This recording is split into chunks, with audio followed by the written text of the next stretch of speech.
Este es un mensaje del pastor John MacArthur, traducido y predicado en español para el mundo de habla hispana. Abramos nuestras Biblias en Mateo capítulo 27. Hoy regresamos a una porción de las Escrituras que comenzamos a estudiar el último día del Señor, Mateo 27, versículos 11 al 26. Y en ese pasaje, la pregunta más impactante jamás enfrentada se lleva a cabo. La pregunta la encontramos en el versículo 22. Pilato les dijo: ¿Qué, pues, haré de Jesús, llamado el Cristo? La pregunta que toda alma debe responder: ¿qué haré con Jesucristo? Para entrar a nuestro estudio del texto, de nuevo, me gustaría desviarme, si me permite, por un momento, para presentarle otra pregunta, y esta es: ¿por qué es que toda persona debe responder esa pregunta? ¿Qué hay acerca de Jesucristo que demanda una respuesta así de todo corazón? ¿Por qué es que toda persona debe enfrentar a Jesucristo, debe tomar alguna decisión?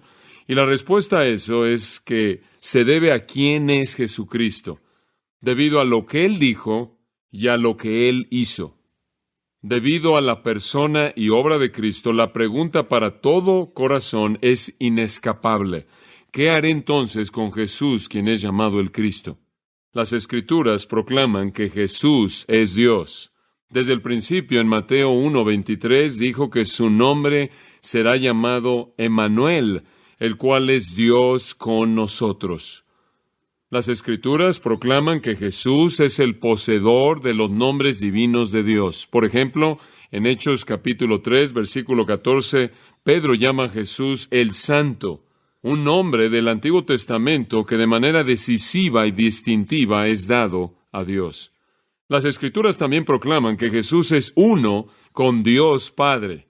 En Juan 8 dice que conocerlo es conocer al Padre. En Juan 15 dice que aborrecerlo es aborrecer al Padre. En Mateo 10, creer en Él es creer en el Padre. En Juan 14, verlo es ver al Padre. En Juan 5, honrarlo es honrar al Padre. Y en Marcos 9, recibirlo es recibir al Padre. Además, las Escrituras proclaman que Jesús es omnipresente. Él mismo lo dijo en Mateo 28:20, «He aquí, yo estoy con vosotros todos los días». Una característica que solo es verdad de Dios. Las Escrituras además proclaman que Jesús es incambiable y eterno. En Hebreos capítulo 13, versículo 8, dice que Jesucristo es el mismo ayer, hoy y por los siglos. Además, las Escrituras proclaman que Jesús es el creador del mundo. En Juan 1 dice que todas las cosas fueron hechas por Él, y sin Él nada de lo que ha sido hecho fue hecho. Las Escrituras también proclaman que Jesús puede perdonar pecados.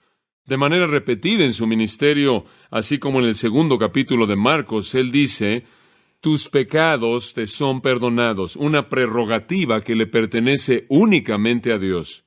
Las Escrituras también proclaman que Él debe ser adorado como Dios. Pablo, escribiendo en Filipenses capítulo 2, dijo que ante el señorío de Jesucristo, toda rodilla se doblará de las cosas que están en la tierra, sobre la tierra y debajo de la tierra. Entonces, como puede ver, las Escrituras de manera clara indican que esas son tan solo muestras de que Jesucristo es Dios, que Jesucristo es plenamente Dios, totalmente Dios, y como Dios, Él demanda una responsabilidad inmensa que el hombre responda a Él. Ahora, estas cosas no nos dicen que Él es menos que hombre. Él es el Dios hombre perfecto. Leemos en las Escrituras y descubrimos que Él fue totalmente humano. ¿Cómo lo sabemos? Porque Él nació. Además, Él fue circuncidado. Además, Él creció. Además, Él tuvo un nombre humano. Además, Él tuvo carne y sangre. Él tuvo hambre. Él lloró. Él tuvo sed. Él durmió. Se cansó. Sufrió. Él fue tentado. Él fue herido, Él murió, Él fue sepultado, y todas estas son indicaciones de su naturaleza humana. Este Jesús fue el Dios hombre. Nadie como Él existe jamás. Y entonces Él hace demandas tremendas de nuestras vidas debido a la identidad única de quién es Él, y tenemos que enfrentar eso. Además, el Antiguo Testamento claramente indica que Él es el Salvador prometido, que Él ha venido al mundo no solo para mostrarnos cómo es Dios, sino para llevarnos a Dios en un acto de redención. Y los profetas bosquejaron los detalles de la vida de Jesús con una precisión sorprendente. Por ejemplo, su nacimiento. Miqueas dijo que sería en Belén. Daniel nos dio la fecha aproximada. Isaías nos dijo que sería un nacimiento virginal. Génesis 9 indicó que sería una línea semítica a través de la cual Él vendría. Génesis 22 indicó que será la línea de Abraham. Génesis 49 indicó que sería a través de la tribu de Judá. Segundo de Samuel 7 dijo que sería mediante la simiente de David. Oseas dijo que Él saldría o será sacado de Egipto. Y después observe su vida. En Deuteronomio dijo que Él sería un profeta como Moisés. En el Salmo 22 se indicó que Él confiaría en Dios desde su nacimiento y en adelante. Isaías 9 dijo que comenzaría su ministerio en Galilea. Isaías 11 dijo que sería ungido por el Espíritu de Dios. Isaías 53 dijo que Él llevaría nuestros dolores y enfermedades. Zacarías 9 dijo que entraría en Jerusalén sobre un asno. Isaías 35 que Él desempeñaría o haría milagros. Inclusive en su muerte, en el Salmo 2, los reyes verían su muerte. En el Salmo 22, que Él sería desamparado en la muerte por Dios. En el Salmo 22, de nuevo, que Él sería objeto de burla y escarnio. En Zacarías capítulo 11, el profeta dijo que sería traicionado por 30 piezas de plata. En Zacarías 12, Él sería traspasado y herido. En Isaías 52, Él sería tratado de manera brutal. Isaías 53 dice que Él moriría por la iniquidad de los que Él salvaría. El Salmo 22 dijo que su ropa será dividida. Salmo 41, Él será traicionado por un amigo. Salmo 34, un hueso de Él no será quebrantado. Isaías 50, versículo 6, su barba sería arrancada. Isaías 50, también el versículo 6, se le escupiría. Y después, claro, Oseas 6 dijo que Él será resucitado de los muertos. Y el Salmo 16 dijo que Él nunca vería corrupción. Salmo 22 dijo que Él conquistará la muerte, e inclusive su obra sacerdotal en la actualidad. En el Salmo 110, versículo 4, indica que Él continuaría como sacerdote, y Amós 9, que Él se sentaría en el trono de David, y así continúa. Como puede ver, tenemos que enfrentar con alguien que es un tema tan dominante de las Escrituras, y que no es ningún otro que el Dios hombre mismo. La perfección de la persona de Jesucristo es totalmente absoluta. Y su perfección es demostrada. Usted estudia su vida y descubre, por ejemplo, que Él fue santo. Él estuvo libre de contaminación. Él amó la justicia. Él odió el pecado. Él tuvo la victoria sobre la tentación cada vez que la confrontó. Él reprendió a pecadores. Él juzgará a los incrédulos. También aprendemos a partir de las Escrituras, conforme vemos su vida, que Él era amoroso, que Él amó al Padre y Él lo amó de manera obediente, hizo su voluntad, que Él amó a la gente, Él amó a los perdidos, a los impíos, los pecadores. Él amó a los suyos, Él amó a la iglesia, Él amó a los niños. Él mostró su amor al volverse pobre, al entregar su vida, al perdonar pecado, al buscar a los perdidos, al sanar, al proveer para necesidades, al empatizar, al mostrar compasión, al fortalecer a su pueblo, al mostrar compasión a aquellos que no tenían pastor, a aquellos que estaban perdidos, a aquellos que tenían hambre, a aquellos que estaban enfermos, ciegos, demonizados, y estaban tristes, arrepentidos, e inclusive muertos. Y Él oró. Él fue manso, Él fue humilde y justo y bueno y fiel y veraz y justo y se negó a sí mismo. Y en todo sentido, el Cordero perfecto sin mancha de Dios que vino por los pecados del mundo. Es esta persona de quien Pilato dice y pregunta, ¿qué haré con este Jesús? ¿Qué haré con Jesús, quien es llamado el Cristo? Y la respuesta a esa pregunta determina el destino de toda persona. Ya que Jesucristo vino al mundo para redimir al mundo del pecado, para traer salvación, para quitar las transgresiones, para destruir a Satanás, para establecer un reino eterno de paz y gloria, para aquellos que lo aman y creen en Él. Y fue esencial que al hacer esto, que Él muriera por el pecado. Y al venir a Mateo 27, sabemos que estamos cerca de la cruz y por lo tanto cerca del clímax para el cual Cristo vino al mundo. Él vino a morir por nuestros pecados, a pagar la paga como nuestro sustituto y a resucitar para que podamos vivir para siempre. Y entonces, ninguna otra persona jamás se ha acercado a Jesucristo. Y el destino, como dije, de todo ser humano depende de lo que la persona hace con Jesucristo. Por lo tanto, digo que Pilato hace la pregunta más importante que jamás puede ser hecha. Ahora veamos nuestro texto. ¿Qué es lo que trajo la pregunta? ¿Por qué la llega a preguntar? ¿Se acuerda?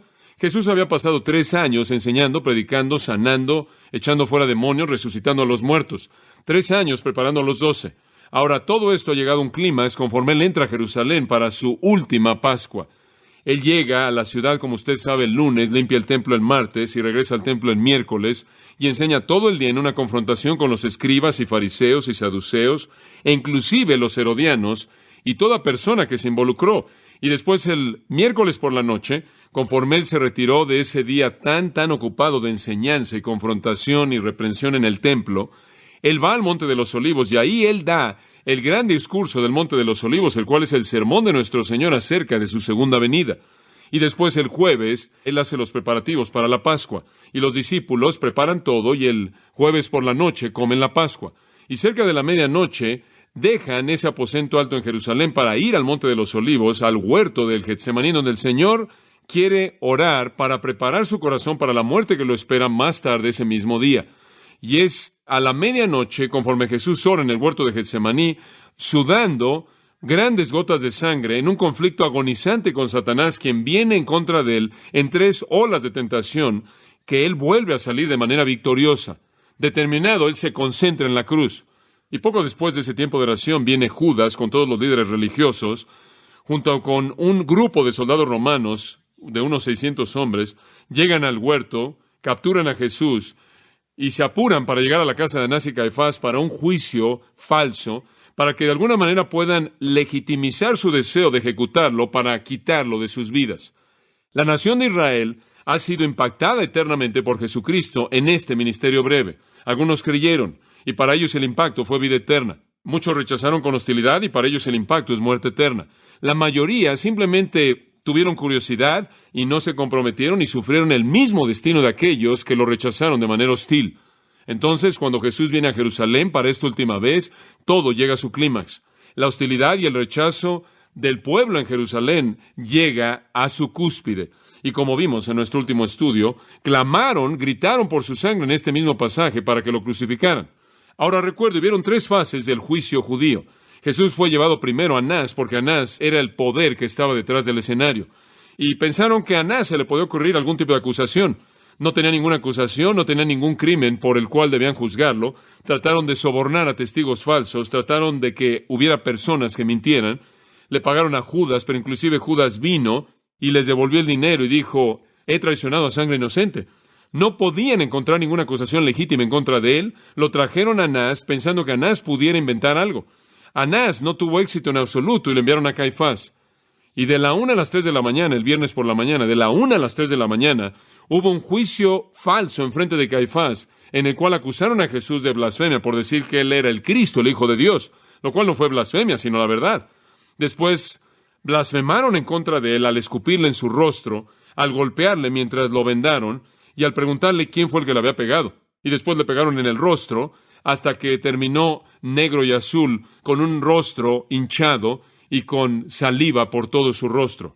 Después lo mantuvieron cautivo hasta alrededor de las 5 de la mañana, y alrededor de ese momento lo llevaron al lugar legal del juicio, la corte del juicio.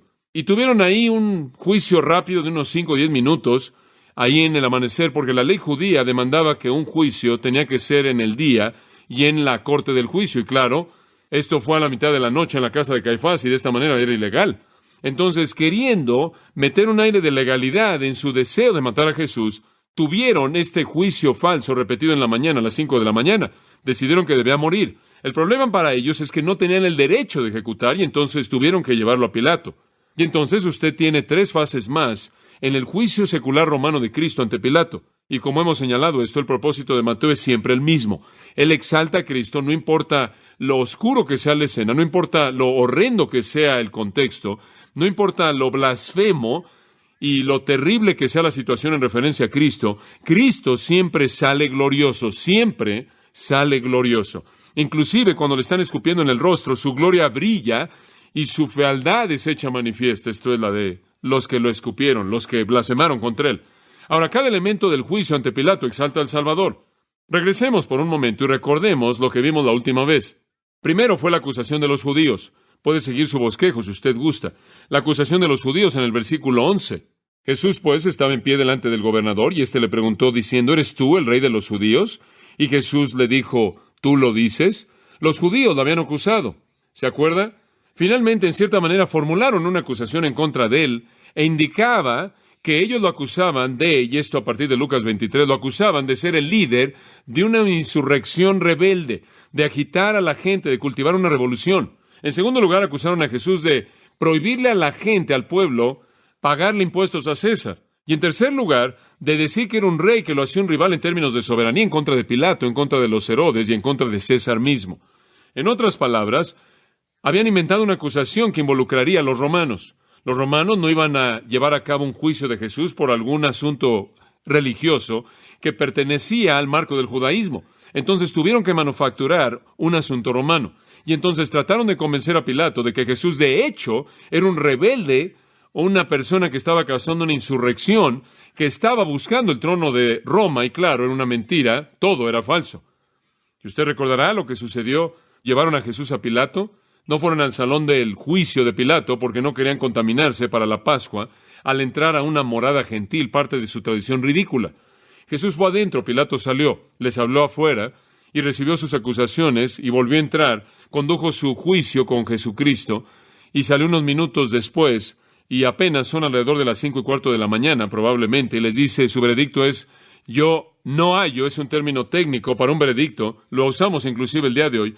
El jurado encuentra al defensor culpable, pero la palabra hallo es indicativo de algo legal que se ha llevado a cabo. Él dice, no hallo falta alguna en este hombre. Juan 18:38 indica que eso se encontró en la primera fase del juicio. El pueblo se rehúsa a aceptar el veredicto y gritaron y clamaron de una manera más poderosa, acusando a Jesús de sedición y de ser una amenaza al gobierno romano. Y claro, recordamos, ¿no es cierto?, que Pilato estaba en una posición muy difícil. Ya había tenido 3 revoluciones que él había causado entre los judíos. Él había sido reportado con Tiberio César para la última. Las cosas estaban muy tensas. Los romanos querían paz y él estaba teniendo dificultad en mantener la paz. Y él no iba a permitir que hubiera otra revolución. Él sabía que si él soltaba a Jesús, lo cual habría sido coherente con su veredicto, él habría fomentado otra revolución. Probablemente esto le habría llegado a César y su trabajo habría estado en juego y quizás su cabeza habría estado en juego. Él no podría sobrevivir políticamente otro problema con el pueblo sobre el cual él estaba gobernando. Pero vimos, ¿no es cierto?, en ese primer elemento, que la acusación de los judíos mostró qué tan inocente era Jesús, porque ellos tuvieron que inventar una mentira acerca de él, aún para llegar a una acusación. Entonces, él es exaltado por el hecho de que no pueden encontrar una acusación legítima en contra de él, aunque han tratado y tratado y tratado. Lo segundo que señalamos fue la actitud del Señor. No solo la acusación de los judíos, sino la actitud del Señor. Y en todo esto, Él guardó silencio absoluto. Versículo 12, no dijo nada. Versículo 14, no les dijo una palabra. No hubo respuesta, no había nada que decir. ¿Por qué Pilato había salido después de la fase 1, lo cual fue registrado, recuerden, Juan 18, no aquí en Mateo, después de esa primera fase? Pilato había salido, simplemente tenemos una referencia a lo mismo en el versículo 11, eso es todo, no los detalles completos. Y él había dicho, inocente. Entonces, cuando toda la multitud comenzó a gritar en contra de él y todas las acusaciones, él no dijo nada porque no había nada que decir. Él no necesitaba defenderse a sí mismo. La corte se había llevado a cabo y el veredicto ya se había emitido. Y de manera calmada y majestuosa, él está ahí inocente. Y la maravilla y la belleza de esto es que él está comprometido de manera tan determinada con la cruz que él nunca se molesta por defenderse a sí mismo. Él nunca se molesta por tratar de discutir con sus acusaciones. Él guarda un silencio absoluto. Él es absolutamente inocente. Él está totalmente comprometido con la cruz por causa de los pecados del pueblo mismo que está gritando en contra de él. Bueno, una de las cosas que gritaron, como recordamos a partir de estudiar los evangelios que se comparan con el texto, fue que él fue una persona que estaba causando una revolución, comenzando en Galilea hasta este lugar. En otras palabras, él está preparando una revolución por toda la tierra. Y claro, cuando Pilato lo oyó decir Galilea, eso disparó en su mente una idea de que Galilea era el territorio que gobernaba Herodes Antipas, quien era uno de los reyes títere que Roma permitió que estuvieran ahí. Y aunque no tenían poder militar y poder judicial, tenían una especie de presencia. Y habían algunas cosas en particular que podían hacer. Era primordialmente pompa y circunstancia y nada más. Pero habían ocasiones en las que eran útiles y esta podía ser una de esas ocasiones. Reconociendo entonces que Jesús era de la jurisdicción de Herodes Antipas en Galilea, y que Herodes estaba en Jerusalén para la Pascua, Pilato envió a Jesús como prisionero a Herodes. y todos los judíos fueron con él y lo trajeron ante Herodes, esperando desde el punto de vista de Pilato, que Herodes se apropiaría de esto y condenaría a Jesús a la muerte, o enfrentaría al pueblo judío, o haría algo que él no podía lograr. Y usted recuerda cuál fue la respuesta de Herodes. Él pensó que la idea era absurda. Este hombre, un rey, él se rió, él se burló. Él le puso una túnica a Jesús y se burló de todo. No solo era ridículo, hasta era chistoso. Y Jesús se volvió un objeto de burla, de risa, el objeto de las bromas de Herodes. Y Herodes lo envió de regreso. Y todavía ni siquiera son las 6 de la mañana de regreso a Pilato, vestido en esta túnica supuestamente representando un rey. Y Pilato tiene a Jesús de regreso.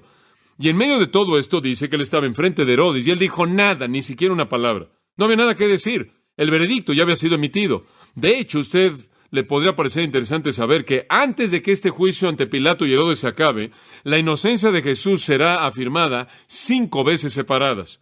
El mundo religioso, el mundo pagano, los demonios del infierno no pueden inventar una acusación que sea legítima. Y entonces Jesús está guardando silencio. Y Pedro comenta acerca de esto y dice que cuando le maldecían no respondió con maldición. Cuando sufrió no amenazó, sino se encomendó la causa a aquel que juzga justamente. Piensa en lo que pudo haber dicho. Piensa en las maldiciones que pudo haber afirmado. Piensa en lo que Jesús pudo haberle dicho a estas personas ese día, pero no dijo absolutamente nada. La defensa de Jesús acerca de su inocencia absoluta queda con los hechos, no con una defensa de sí mismo. Y él es exaltado una vez más. En tercer lugar vimos, y ahora regresaremos a esto, la enemistad de la multitud. La enemistad de la multitud. Eso también demuestra la exaltación de Cristo. Y eso comienza en el versículo 15. Pero antes de que veamos eso, quiero recordarle del capítulo 23 de Lucas, porque como lo he dicho antes, tenemos que incluir esto para tener el panorama completo. Lucas 23, 13 al 15. Lucas 23, 13, simplemente para tener el escenario completo. Y Pilato lo tiene de regreso de Herodes. Cuando él había reunido a los principales sacerdotes, a los líderes y al pueblo, ahora él tiene que enfrentar con esto en una tercera fase en el juicio. Dijo, ustedes han traído a este hombre a mí como alguien que pervierte al pueblo, y he aquí lo he examinado ante ustedes, y no he hallado falta alguna en este hombre acerca de las cosas por las que lo acusan. No, ni siquiera Herodes. Herodes tampoco, porque lo envió a ustedes, y he aquí nada digno de muerte es hecho por él. Y podemos regresar a Mateo. Ahora, que el registro sea claro, muy bien, no hubo acusación legítima ante Anás, no hubo acusación legítima ante Caifás, no hubo acusación ante Pilato, y no hubo acusación ante Herodes. Y el registro de la historia refleja que él es inocente. Y Pilato lo reitera, y esto inicia la tercera fase de ese juicio romano. Y como dije, de acuerdo con Juan 19:14, es alrededor de las 6 de la mañana, en esta especie de proceso que ha sido muy rápido, que solo ha tomado alrededor de 1 hora o algo así. Pilato quiere deshacerse de Jesús. Él ya no puede darse el lujo de que hay otra revolución, pero también tiene que enfrentar su propia conciencia y un sentido de justicia. Y entonces, en el versículo 15 dice, ahora bien, en el día de la fiesta acostumbraba el gobernador soltar al pueblo un preso, el que quisiesen, un prisionero, noten, y tenían entonces un preso famoso llamado Barrabás, un prisionero famoso. Reunidos pues ellos, les dijo Pilato, ¿a quién queréis que os suelte? ¿A Barrabás o a Jesús, llamado el Cristo? Ahora recordará lo que le señalé en el Evangelio de Lucas, que él llamó a los principales sacerdotes y a los líderes y al pueblo. ¿Se acuerda de eso? Lo acabamos de leer. ¿Por qué? Inicialmente, en las primeras 2 fases, solo eran los principales sacerdotes y los líderes. Ahora él llama al pueblo porque él tiene un plan. Él sabe que Jesús es popular con el pueblo. Son ahora las 6 de la mañana, la ciudad está comenzando a despertar, es el día de la Pascua para los residentes de Judea, de Jerusalén. Y entonces las cosas se están moviendo rápidamente a esta hora temprana de la mañana, y él llama al pueblo porque su plan es este. Jesús es popular con el pueblo, Jesús es odiado por los líderes. Lo que haré es ofrecerles la alternativa de Barrabás o Jesús y colocar al pueblo en contra de los líderes. Ese era su plan, pensando que el pueblo que se sentía atraído a Jesús, quien por cierto, y seguramente él estaba muy consciente de eso, había reconocido a Jesús como su Mesías Rey y demás el lunes cuando él entró de manera triunfal a la ciudad. Él sabía de la popularidad de Jesús. Él estaba muy consciente de esto. Él también sabía que los líderes querían a Jesús muerto por envidia, versículo 18. Él sabía que era un asunto de envidia.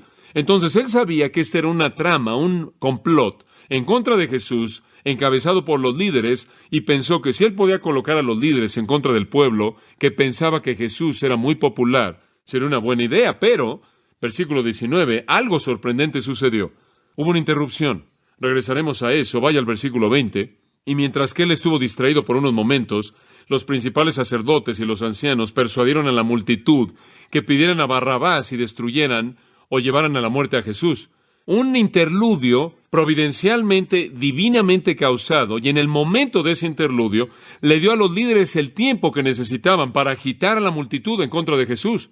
Y entonces, en lugar de colocar al uno contra el otro, la multitud fue absorbida como una multitud débil por parte de los líderes, y el esfuerzo de Pilato falló. En el versículo 21, y respondiendo el gobernador les dijo, ¿a cuál de los dos queréis que os suelte? La multitud dijo, a Barrabás, Barrabás. El Pilato cobarde, quien se rehusó a hacer lo que estaba bien, y estaba tratando de nuevo de implementar todos estos complots, una vez más fracasó. Y después, él hizo la pregunta en el versículo 22. ¿Qué pues haré de Jesús llamado el Cristo? Y él usó esa pequeña frase descriptiva, quien es llamado el Cristo, para presentar a Jesús de una manera distintiva de Barrabás. Barrabás, quien era un criminal, un rebelde, un asesino, un ladrón, un bandido, y Jesús, quien es llamado el ungido. Con todas las ramificaciones que ese término Cristo tendría, ese término ungido en su entendimiento, él quiere identificarles quién es Jesús por definición para que puedan ver el contraste. Y entonces él hace esa misma pregunta esencial, ¿qué haré con Jesús, quien es llamado el Cristo? De regreso a Lucas 23 por un momento. Encontramos algo que es importante. En Lucas 23:20, Pilato, queriendo soltar a Jesús, volvió a hablarles a ellos, pero gritaron diciendo, crucifícale, crucifícale. Él les dijo la tercera vez, ¿por qué? ¿Qué mal ha hecho? No hallo causa de muerte en él, por tanto lo azotaré y lo dejaré ir. Y la pregunta que usted hace en este momento es, ¿por qué? Si no hallas falla alguna en él, ¿por qué lo vas a azotar? Bueno, es un acto de condescensión. Es tratar de apaciguar los clamores hambrientos por sangre del pueblo. Pero eso no va a ser eficaz.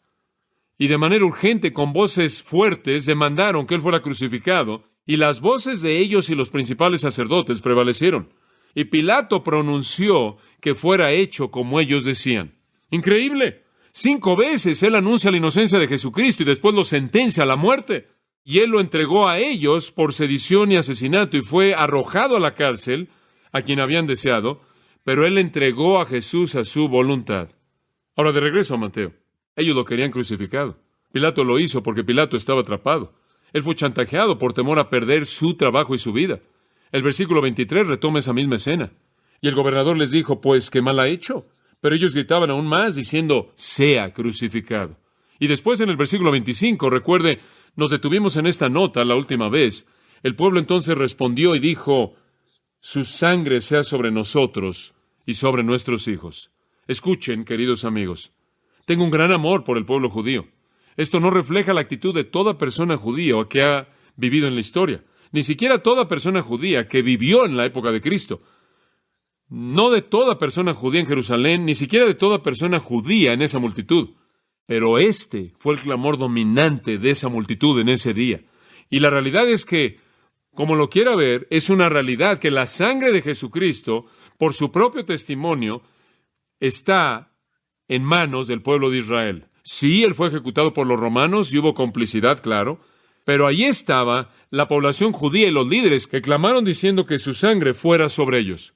Más adelante, ustedes recuerdan Hechos capítulo 5, versículo 38, conforme los apóstoles salieron a predicaron este mismo mensaje.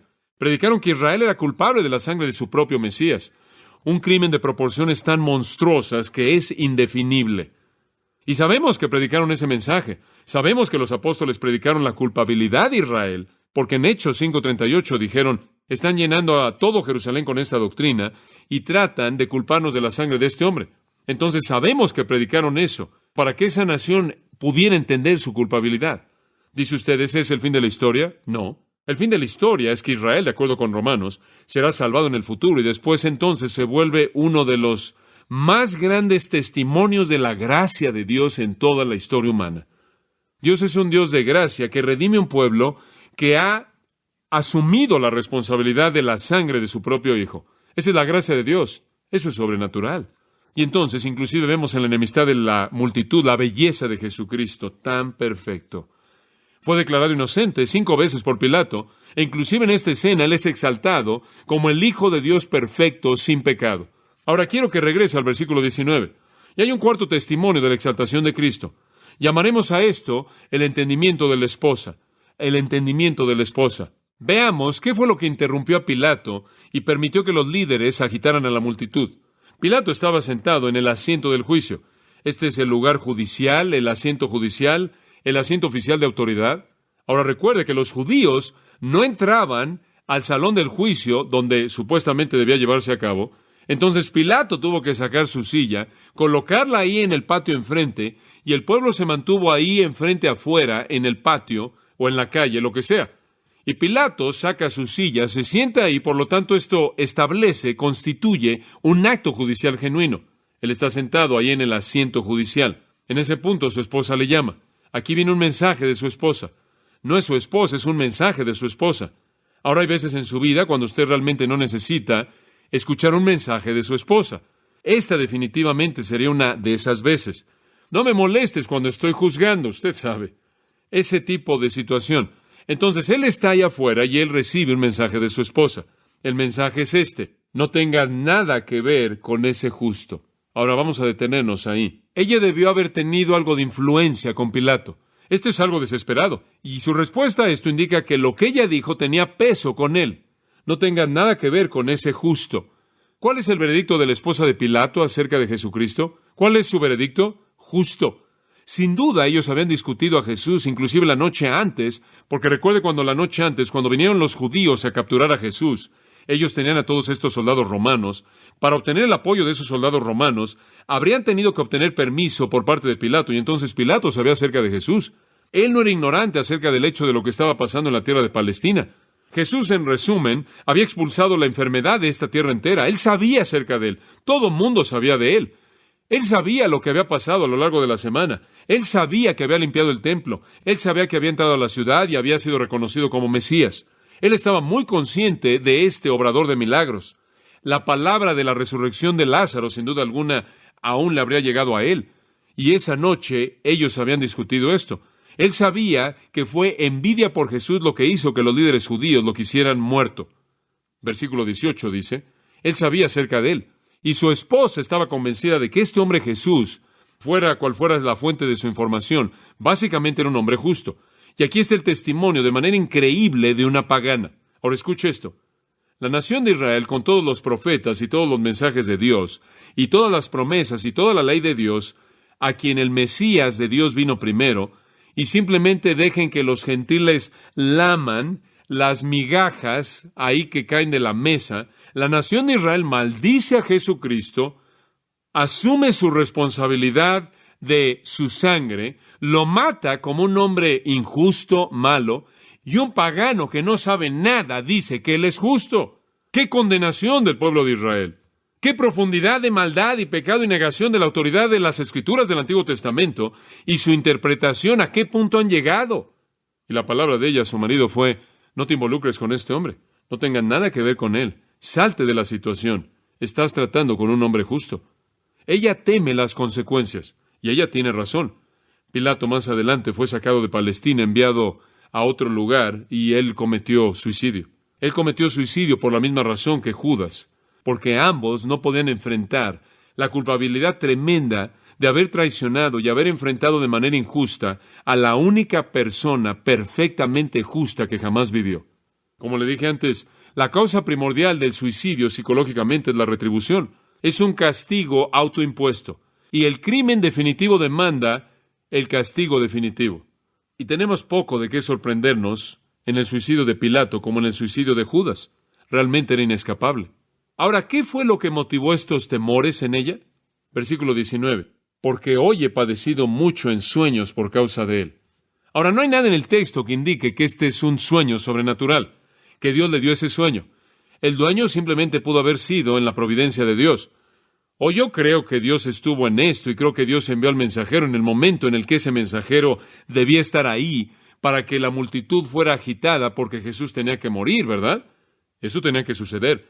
Todo lo que sucede aquí está bajo el control de Dios, mediante el consejo determinado y el anticipado conocimiento de Dios. Hechos 2 dice, No necesariamente creo que es un sueño sobrenatural, pero todos los pensamientos acerca de Jesús, y ellos sabían la identidad única de Jesús, y ellos sabían que los líderes le tenían envidia, y ellos sabían que él era un buen hombre. Todo eso ya había sido confirmado por Pilato. Y todos estos pensamientos, ciertamente dirigidos por el Espíritu de Dios, trajeron un sueño que llenó el corazón de ella de temor, y ella sufrió a lo largo de este sueño, que fue una pesadilla, y ella sufrió, no sabemos los detalles específicos de lo que ella pensó que le pasaría a su marido al enfrentar a Jesús, pero sus peores temores se estaban volviendo realidad. Aquí estaba él atrapado con este Jesús, un sueño de agonía, un sueño de temor y un testimonio de una mujer gentil pagana de la justicia de Jesucristo. Entonces, como puede ver, inclusive en esta parte de la escena, la exaltación de Jesucristo aparece, ¿no es cierto? Él es un hombre justo, y Él es exaltado otra vez. E Israel es condenado por una pagana que podía ver lo que ellos se rehusaron a ver. Y entonces ella dijo, no tengas nada que ver con Él. Era demasiado tarde para eso, pero los peores temores de ella fueron cumplidos. Aquí estaba Él atrapado. Eso nos lleva al último punto. La concesión del gobernador. La concesión del gobernador. Y aquí usted ve la exaltación de Cristo una vez más, inclusive en lo que Pilato hace. Vaya al versículo 24. Viendo Pilato que nada adelantaba es la palabra ganar, que no podía ganar nada. Él no podía ganar nada con todos sus intentos, tratando de razonar, él ni siquiera podía callarlos, sino que se hacía más alboroto, zorubos, una revuelta. Él no necesitaba eso. Digo, realmente no podía darse el lujo de eso. El último de estos lo había metido en problemas y él había recibido una reprensión directa por parte de Tiberio César. Él no necesitaba otro de esos. Todo está fuera de control y otro incidente malo, como aquel en el que sus tropas habían entrado originalmente en la ciudad de Jerusalén, con imágenes de César, y había comenzado una revolución. Como la vez cuando él sacó el dinero del tesoro del templo para construir un acueducto. Como la vez en la que él tenía la inscripción del nombre de César allí en los escudos, y los judíos pensaron que era idolatría, y todo esto creó revueltas debido a su obstinación por ceder a los deseos de ellos. Y aquí estaba otra vez, la misma situación. Ahora podemos decir algo bueno acerca de él. Él trató de quitarse a Jesús de sus manos. Él realmente trató. Él había enviado a Jesús a Herodes. Él había sugerido que él fuera liberado en la Pascua. Él había emitido 5 veredictos de inocencia de Jesús. Él apeló al pueblo. Él había tratado de entregárselo de regreso a los judíos. Usted recuerda al principio, él había dicho, tómenlo y júzguenlo ustedes y hagan lo que quieran, dándoles de regreso el derecho de ejecución, lo cual ellos rehusaron hacer porque ellos querían que pareciera legal. Y claro, Jesús tenía que ser crucificado y esa era la manera romana de matarlo. Entonces los profetas tenían que ser cumplidos. Ahora él quiere evadir la responsabilidad. Ahora él tiene otro ángulo aquí. Él vio que nada adelantaba, sino que se hacía más alboroto. Tomó agua y se lavó las manos delante del pueblo. Ahora, ¿qué es esto? Esta es una tradición judía basada en Deuteronomio capítulo 21, versículos 6 al 9. En las ciudades de Jerusalén en tiempos antiguos, un homicidio podía ocurrir, y los ancianos de la ciudad eran responsables de encontrar al que era la parte culpable en el homicidio. Pero algunas veces eso no era posible, y entonces los ancianos llegaban a un lugar público en la ciudad y sacaban un contenedor de agua y se lavaban sus manos enfrente del pueblo. Y esa era una señal que mostraba que aunque ellos no habían podido encontrar al asesino, estaban libres de la culpabilidad del asesinato. En otras palabras, ellos buscaron lo más que pudieron, y cuando fue una realidad que no había manera de encontrar al homicida, en cierta manera se lavaban las manos de todo el asunto. Ellos habían hecho su mejor esfuerzo, la sangre de la víctima muerta no estaba en sus manos. Como puede ver, estaba este principio en el Antiguo Testamento establecido, y era el siguiente: que Dios no tolera que la sangre inocente sea derramada. Esa es la razón por la que el castigo capital fue instituido en Génesis 9. Para una vida debe entregarse una vida. Y cuando Caín mató a Abel, Dios dijo, la sangre de Abel clama a mí desde la tierra. En otras palabras, en donde hay una muerte que se lleva a cabo por parte de alguien de manera deliberada, debe haber sangre para pagar el castigo. Una sangre que no es castigada clama a Dios. Y entonces una ciudad en donde había homicidio hacía todo lo que podía para encontrar al homicida, pero si no podía encontrarlo, Llegaba un momento en el que tenían que decir, no podemos hacer esto, pero todavía somos inocentes de la sangre. Simplemente no podemos encontrar al homicida. Entonces Pilato, en un sentido, está adoptando esta costumbre judía ante ellos y diciendo, yo soy inocente de la sangre de este hombre. No tengo responsabilidad. Y allí es cuando, claro, el pueblo gritó, su sangre sea sobre nosotros. Nosotros asumimos la culpabilidad de la sangre de Cristo. Esto es la culpabilidad por su ejecución. Y de nuevo, él confiesa, inocente soy yo de la sangre de... Y aquí él usa una palabra de su esposa, este justo. Y después él dice, allá vosotros. Y él les vuelve a dar el derecho de matar a Jesús. Él les transfiere el derecho de la espada. Ustedes háganlo, mátenlo si quieren. Pilato había tratado de deshacerse de Jesús y no pudo. Jesús no se fue. Él trató de deshacerse de tantas maneras diferentes, tantas veces. Él no pudo hacerlo. Pero de nuevo él afirma la inocencia de Cristo. Y recuerde, escuche esto, y lo hemos visto a lo largo del proceso. ¿Cree usted que Pilato hubiera querido que Jesús fuera culpable? Claro, habría resuelto todo. Si él hubiera encontrado algo en Jesús que lo hubiera hecho culpable, todo habría sido simple. Entonces él podía ejecutar a Jesús y mantener su conciencia limpia. Digo, era como Judas. ¿Usted cree que Judas quiso encontrar una falla en la vida de Cristo que pudiera justificar su traición? ¡Claro! ¿Usted cree que Anás quiso encontrar algo mal en Jesús que pudiera justificar su odio y Caifás? ¡Claro que sí! Y Pilato, claro. ¿Y los testigos falsos? Sí. Y ese es el testimonio resonante de que estas personas desesperadas quieren encontrar una justificación para sus actos malos y no pueden encontrar una. De nuevo, un testimonio maravilloso de la inocencia de Cristo. Siempre lo mismo. Inocente, inocente, inocente, inocente, inocente, inocente. Y toda persona que lo rodea. Culpable, culpable, culpable, culpable. Entonces vamos al versículo 26. Entonces le soltó a Barrabás. Le soltó a Barrabás. De acuerdo con la tradición, y habiendo azotado a Jesús, le entregó para ser crucificado. Él dijo que él azotaría a Jesús y lo soltaría. Aquí simplemente dice que lo azotó y lo entregó para ser crucificado. Eso es verdad. Pero su intención fue azotarlo y soltarlo. Simplemente no funcionó así. Mateo no nos da los detalles. Permítame decirle lo que sucedió. Él lo azotó. ¿Qué es eso?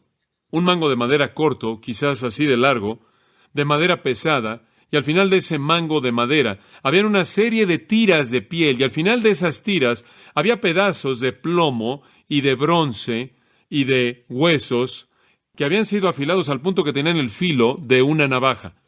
El hombre entonces era tomado y en la mayoría de los casos, por las muñecas, era amarrado y colgado de un poste. Sus pies estaban colgando de tal manera que su cuerpo estuviera estirado. 2 hombres, uno de cada lado, después tomaban el látigo y lo azotaban en la parte del tronco aquí, en la parte de adelante y en la parte de atrás, al punto en el que las arterias y las venas y las entrañas eran expuestas y con mucha frecuencia le causaban la muerte. Con mucha frecuencia era hecho antes de la crucifixión para acelerar la muerte en la cruz. Es una tortura más allá de la descripción. Y si usted quiere entender mejor esta escena misma, acompáñenme por un momento al capítulo 19 del Evangelio de Juan. Aquí está la escena. Versículo 1. Juan explica lo que Mateo deja fuera. Entonces tomó Pilato a Jesús y le azotó. Por cierto, los judíos siempre daban 40 azotes menos 1, y los romanos no. No sabemos cuántos dieron los romanos.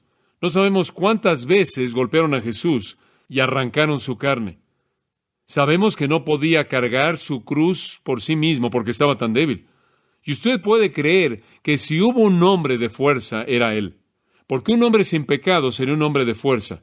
Pero él fue golpeado tanto, llevado a un punto de debilidad tal, que él no podía cargar su propia cruz y alguien le tuvo que ayudar a cargarla.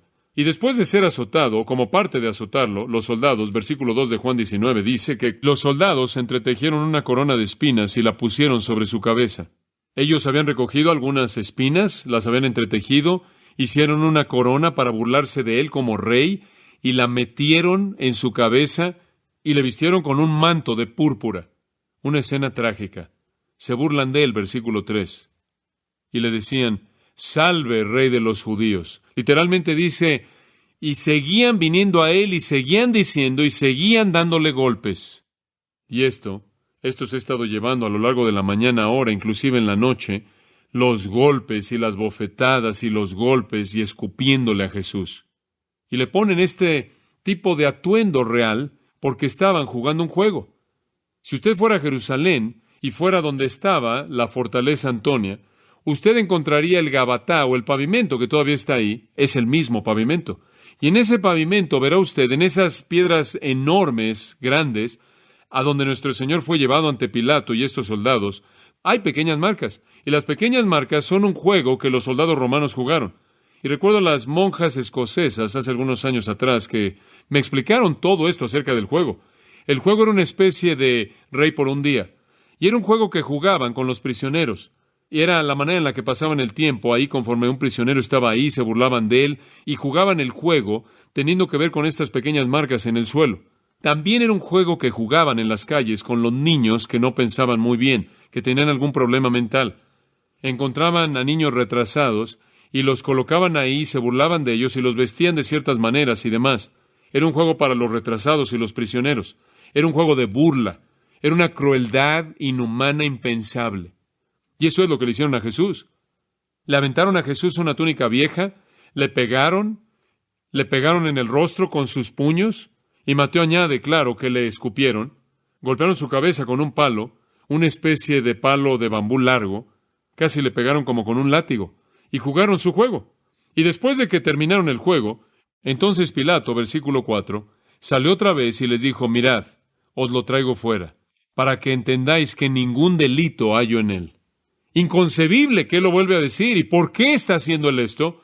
Él está tratando de satisfacer la sed que ellos tienen de sangre, realmente. Él está exhibiendo ahora a un hombre patético, un hombre cuyo rostro está golpeado y se ve de color negro y azul, cuya cabeza está siendo lastimada con una corona de espinas, cuyo tronco por delante y por detrás está abierta, de tal manera que sus órganos internos son visibles.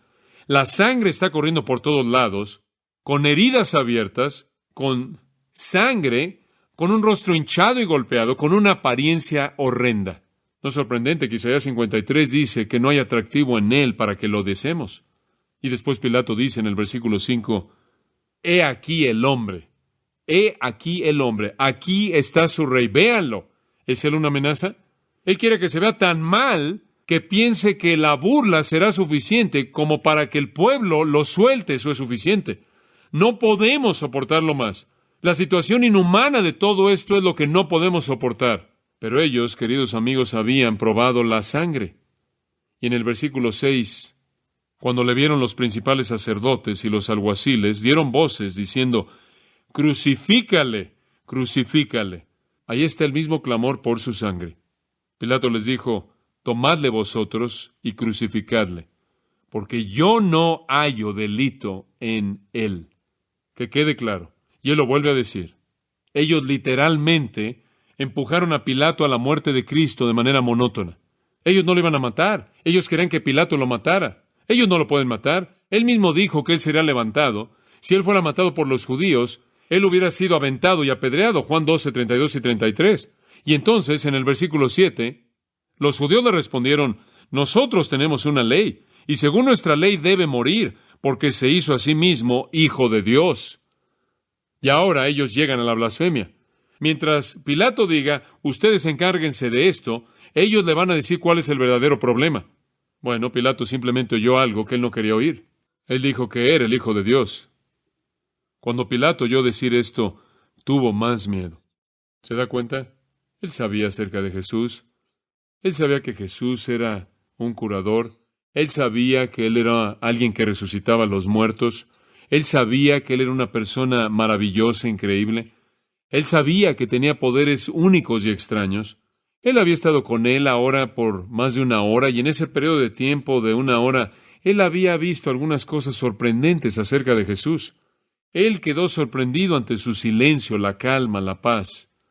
Esta era una situación muy extraña y rara en la que Pilato se había involucrado. Y ahora él oye algo que lo aterra aún más que nada. Este hombre es el Hijo de Dios. Ahora, en la mente pagana de Pilato, había lugar para muchos dioses y muchos dioses con muchos hijos. ¿Y está él enfrentando aquí al hijo de un dios? Él es sacudido por un temor supersticioso. Y entonces él regresa a Jesús ahí en la sala del juicio, en el versículo 9, regresando de la multitud adentro, y le dice, ¿de dónde eres tú? ¿De dónde veniste? Él no quiere decir de qué ciudad, ¿de dónde veniste? Como puede ver, 2 de los 3 incidentes en los que se había metido Pilato con los judíos tenían que ver con dioses falsos.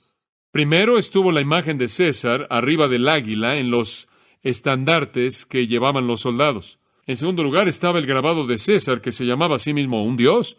De hecho, César se llamaba a sí mismo el Hijo de Dios, por cierto. Y ambos incidentes fueron idólatras. Él sabía que él no quería involucrarse con los judíos otra vez por un asunto de dioses falsos. Y entonces lo que él está pensando es, ¿están ellos diciendo que este es un dios falso? ¿Este es otro como las imágenes, otro como los escudos? ¿Estoy de regreso en lo mismo? Escuche, es una táctica brillante, diabólica, promovida por Satanás, lo que está saliendo a través de las bocas de estos judíos.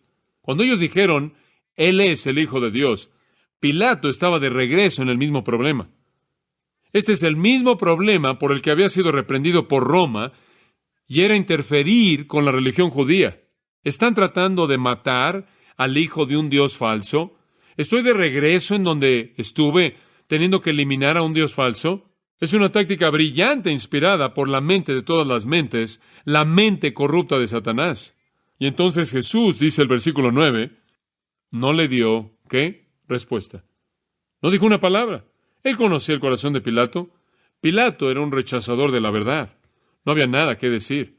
Y fuera o no el Hijo de Dios, no importaba esto para la justicia romana. Y Pilato ya había pronunciado su veredicto 5 veces. ¿Qué había que decir? No dijo nada. Entonces le dijo Pilato, ¿a mí no me hablas?